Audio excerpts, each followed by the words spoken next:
उद्या गुढीपाडव्याच्या मुहूर्तावर आता मलबार हिल इथला उन्नत मार्ग पूल म्हणजेच अर्थात नेचर वॉकवे आता सर्वांसाठीच खुला होणार आहे। या पुलामुळे मुंबईमध्ये आणखी एका पर्यटन स्थळाची भर पडली आहे। दरम्यान उद्घाटनापूर्वी पुलाच्या साफसफाईचं कामही आता सुरू करण्यात आलंय आणि याचाच आढावा घेतलाय आमचे प्रतिनिधी अजय माने यांनी। मुंबईकरांना एक नवा पर्यटन स्थळ जे ते मिळणार आहे ते म्हणजे निसर्ग उन्नत मार्ग। मी त्याच मार्गाच्या समोर उभा आहे। खरं तर उद्या या मार्गाचं उद्घाटन होणार आहे आणि त्याची तयारी साफसफाईचं काम जे ते सुरू झालेलं आपल्याला पाहायला मिळतंय।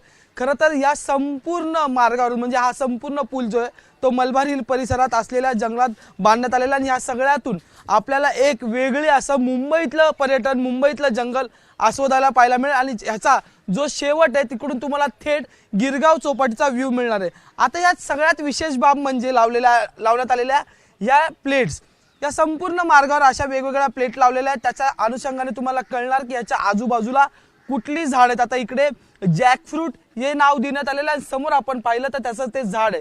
त्यामुळे या अनुषंगाने अशा प्लेट्स ज्या आहेत त्या संपूर्ण मार्गावर बसवण्यात आलेल्या आहेत। त्यामुळे मुंबईकरांना एक विशेष असा आनंद जो आहे तो नवीन पर्यटन स्थळाचा घेता येणार आहे। खरं तर पाहिलं तर मलबार हिल हे हँगिंग गार्डनसाठी खूप नावाजलेले अनेक पर्यटक या ठिकाणी हँगिंग गार्डनला येतात। त्यासोबत आता हँगिंग गार्डन सोबतच तुम्हाला आता मुंबईच्या जंगलातून समुद्राचं दृश्य दाखवणारा हा नवा पूल जो आहे तो उद्यापासून म्हणजे गुढीपाडव्याच्या निमित्ताने सुरू होणार आहे आणि त्याचे डागडुजीचं काम जे ते संपूर्णतः पूर्ण झालेलं आहे आणि उद्या हा पूल जो आहे तो सर्वांसाठी खुला करण्यात येणार आहे। व्हिडिओ जर्नलिस्ट प्रशांत मानेसह मी अजय माने, एबीपी माझा, मुंबई। एबीपी माझा, उघडा डोळे बघा नीट।